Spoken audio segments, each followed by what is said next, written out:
Bismillahirrahmanirrahim. Assalamualaikum warahmatullahi wabarakatuh. Perkenalkan, nama saya Muhammad Fajrul Falah Hidayat. Di sini akan menjelaskan tentang platform Cyclomapa. Apa sih Cyclomapa itu? Nah, mari kita kupas tuntas satu persatu. Apa itu Cyclomapa?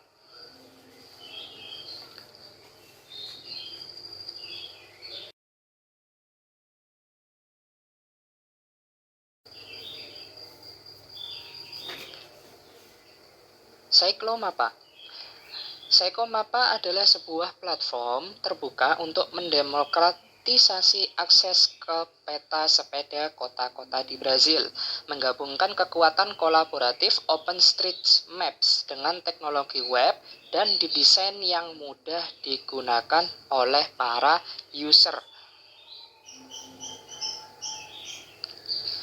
Nah, platform ini tidak dibentuk oleh satu orang maupun dua orang, melainkan tim. Nah, tim tersebut terdiri dari satu, Institute Transport and Development Policy atau ITDP. Yang kedua, UCBC Union Cyclist Brazil atau UCB. Dan yang ketiga, desainernya sendiri Cristiano Dalbem sebagai desainer aplikasi Cyclomapa. Nah, untuk utusan dari ITDP sendiri yaitu Bernardo Serra sebagai Mobilize Virtual from ITDP. Lalu utusan dari UCB adalah Felipe Alves, Civil Engineer from UCB. Apa sih yang menelatar belakangi terbentuknya Cyclomapa khususnya di daerah Brazil?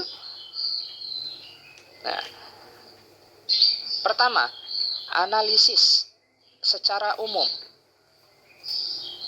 Saat ini di Brazil menghadapi tantangan besar karena tidak memiliki data tentang infrastruktur bersepeda yang tersedia di daerah perkotaan di Brazil.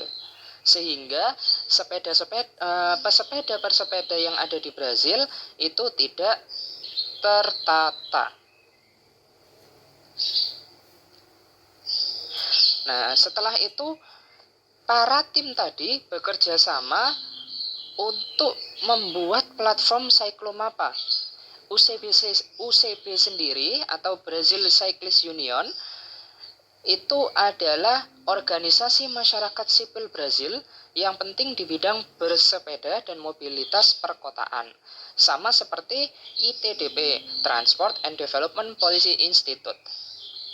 Untuk merancang dan mengembangkan platform pertama peta bersepeda yang mencakup semua kota di Brazil.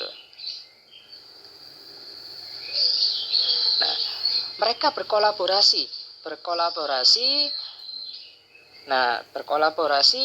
memanfaatkan data kemampuan dari OpenStreetMap atau OSM. Nah, membuat aplikasi web bersumber terbuka, gratis, dan dapat diakses dari komputer atau smartphone apapun. Nah, ditujukan untuk warga biasa maupun warga yang tidak mengetahui jalur sepeda kotanya dan peneliti yang sekarang memiliki akses mudah ke data untuk mengembangkan analisis lebih lanjut. Nah, jadi platform ini digunakan untuk para pesepeda yang ada di kota-kota Brazil. Nah, khususnya orang-orang baru yang tidak mengetahui wilayah-wilayah jalur bersepeda di kota Brazil. Nah, sehingga pemerintahan Brazil khususnya dari UCB dan ITDP sendiri berencana untuk mengatasi masalah tersebut yaitu dengan membuat aplikasi Cyclomapa.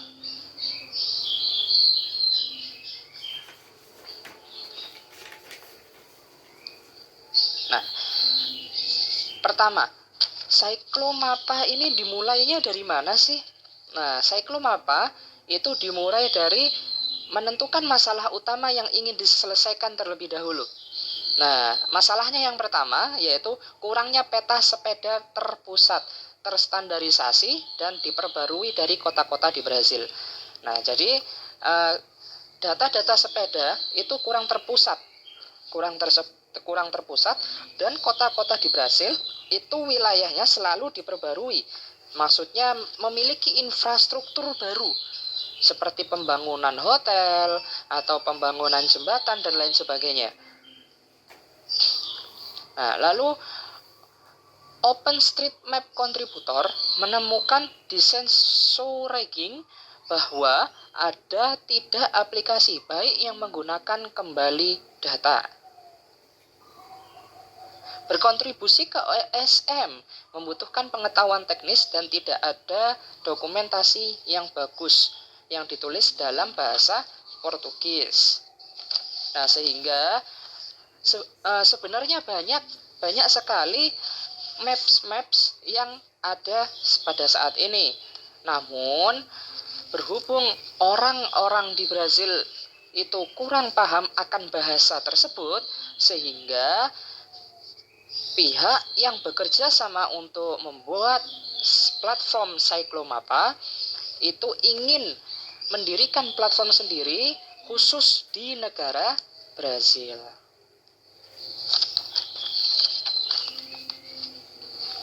Nah, pembangunan platform ini tidak mungkin tidak memiliki kendala, pasti memiliki kendala. Kendalanya yang pertama yaitu menemukan beberapa keuntungan tidak adil. UCB dan ITDB dan dua dari organisasi terbesar semacam ini yang pada saat itu dapat berinvestasi dalam proyek ini dan dapat mobilisasi komunitas. Juga semua orang di tim sudah memiliki pengalaman dengan proyek serupa yang melibatkan web apps, peta, dan data OSM. Nah, sehingga memiliki polemik saling adu atau tukar ide, yang mana di dalamnya pasti selalu ada yang ingin dipakai idenya supaya dilihat oleh banyak orang. Nah, terutama untuk investasi atau investor. Investor banyak sekali yang menginvestasikan hartanya untuk proyek ini, sehingga investor dapat mengendalikan proyek ini menurut investor itu sendiri. Yang paling polemik adalah seputar segmen pelanggan. Nah, pada titik ini dalam proyek tidak jelas siapa sebenarnya pengguna platform ini. Itulah masalah kunci di Cyclomapa ini, platform ini. Karena kenapa? Cyclomapa ini itu sudah memiliki banyak sekali saingan, termasuk yang lebih besar sekarang ini yaitu Google Maps. Jadi tim harus mengunjunginya atau survei secara terus-menerus lagi dan lagi di masa yang akan datang. Nah, ini adalah daftar-daftar problematika, ada solution, ada key matrix, channel, unique, dan lain sebagainya.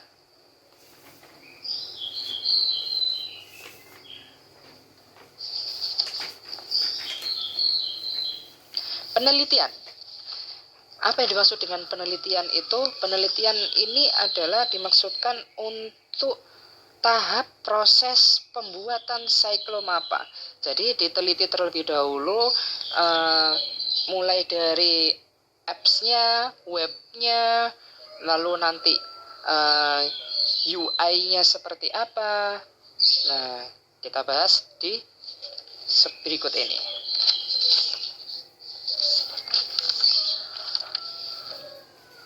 Langkah pertama, research. Nah, di sini orang-orang yang bekerja dalam pembuatan Cyclomapa itu menggunakan langkah pertama research. Ya, mendalami dokumentasi OSM dan belajar tentang infrastruktur bersepeda. Lalu selanjutnya, bagian penting dari langkah ini juga adalah untuk memahami alat serupa lainnya yang tersedia di pasar.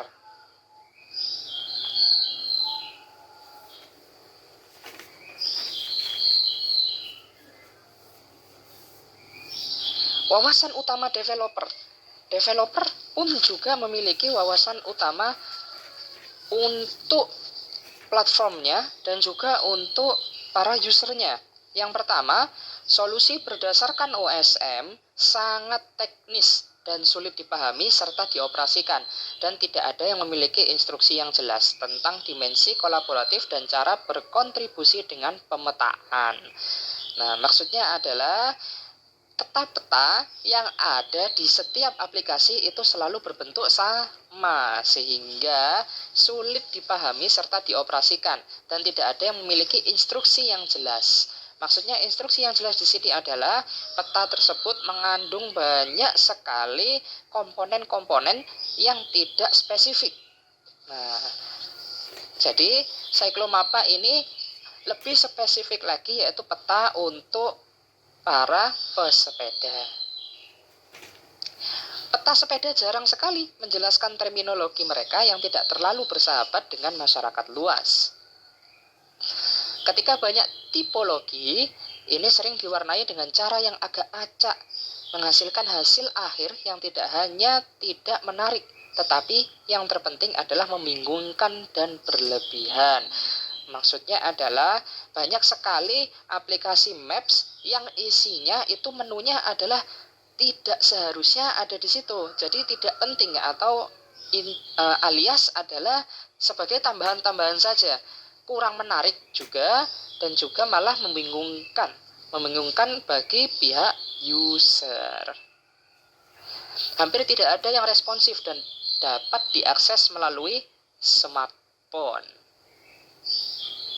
Nah, beberapa peta lokal memiliki fitur menarik, tetapi tidak dapat digunakan kembali dengan mudah untuk kota lain.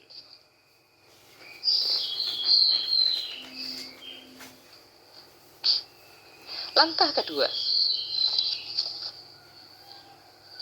pembuatan prototipe. Nah, jadi Cyclomapa ini memiliki prototipe. Nah, pasti selalu dibuat prototipenya. Nah, yaitu dengan referensi dalam pikiran dan tipologi yang didefinisikan dengan baik. Dimulai dari membuat sketsa berbagai cara untuk menampilkan fitur ini di layar. Konsepnya selalu adalah menjadikan peta sebagai hal utama. Kedua, fokus kota saat ini. Dan ketiga, elemen UI pelengkap untuk mengontrol peta seperti filter tipologi, bidang pencarian alamat, tautan, dan tombol unduh data kecil namun penting. Itulah yang dilakukan oleh para tim pembuat platform Cyclomapa.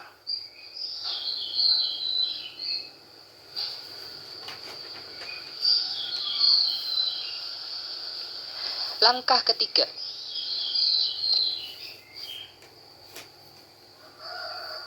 penerapan. Untuk membangun UI, memilih komponen and design yang menakjubkan, yang merupakan salah satu inspirasi utama untuk desain sistem dan selalu ingin mencobanya dalam proyek nyata. Lalu yang kedua, untuk proyek ini juga ingin mencoba Mapbox, perpustakaan peta terbuka yang dibangun di atas OpenStreetMap. Yang ketiga, peta dasar dirancang menggunakan Mapbox Studio, alat yang sangat luar biasa yang memungkinkan menjadi sangat kreatif dalam menerapkan merek kami ke peta. Nah, ini adalah end design dari pembangunan UI, komponen-komponennya. Lalu, nah, dan ini adalah Mapbox dasar yang menggunakan peta OpenStreetMap. Nah, dan ini adalah hasil dari Mapbox Studio.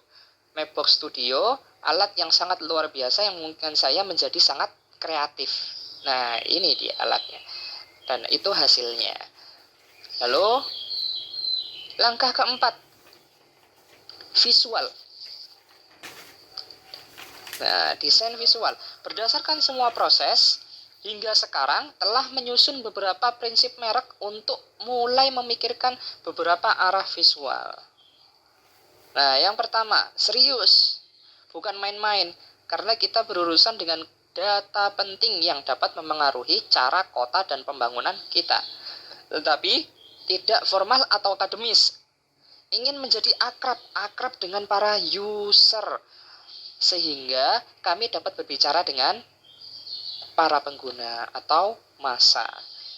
Tegas dan dapat dipercaya, spesialis berpengalaman dalam bersepeda dan teknologi, kolaboratif, komunal, dan edukatif karena didasarkan pada OpenStreetMap. Nah, warna utamanya adalah gelap. Kenapa? Karena memberikan kesan dashboard data. Nah, inilah gambar-gambar desain visual. Nah, untuk para tim sendiri itu memiliki moto, memiliki suatu kalimat yang menjadikan pegangan untuk mereka, yaitu apa? Detail interaksi kecil yang bagus adalah keterangan alat pada filter lapisan. Nah, ini adalah pemilihan warna dari peta Cyclomapa. Nah, seperti ini gambarannya dari Cyclomapa, dan ini adalah Cyclomapa yang berada di smartphone. Sedangkan yang atas adalah Cyclomapa yang berada di PC atau laptop.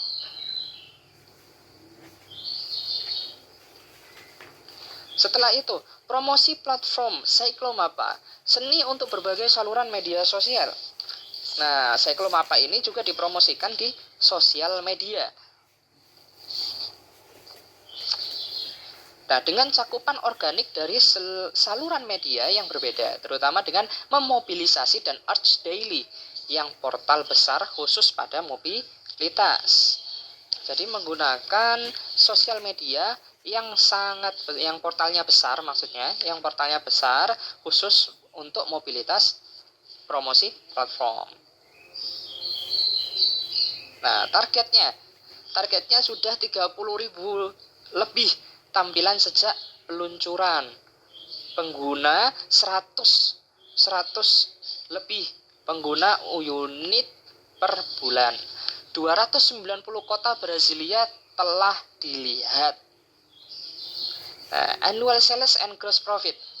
Nah, ini adalah total promosi dari platform Cyclomapa, dan ini penghasilannya, gross profit annual dan annual sales.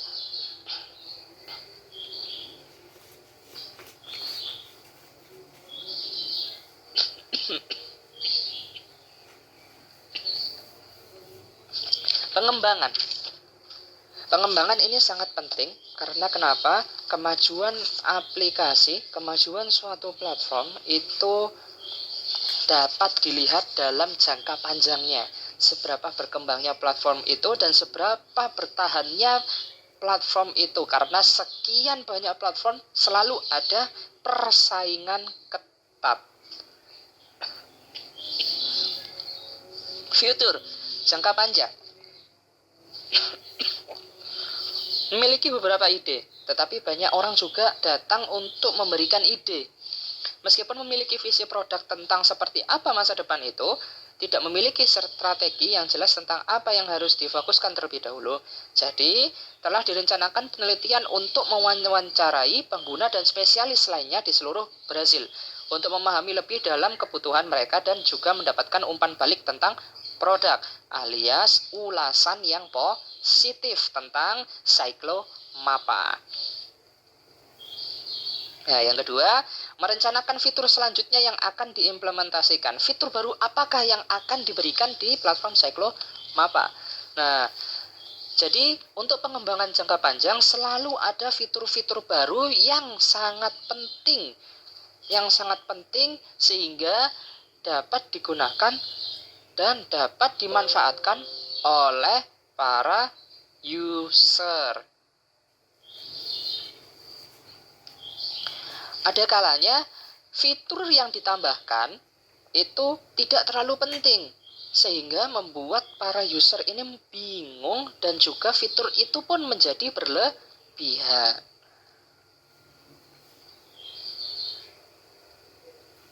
Nah, ini adalah proyek pengembangan Cyclomapa dalam jangka panjang.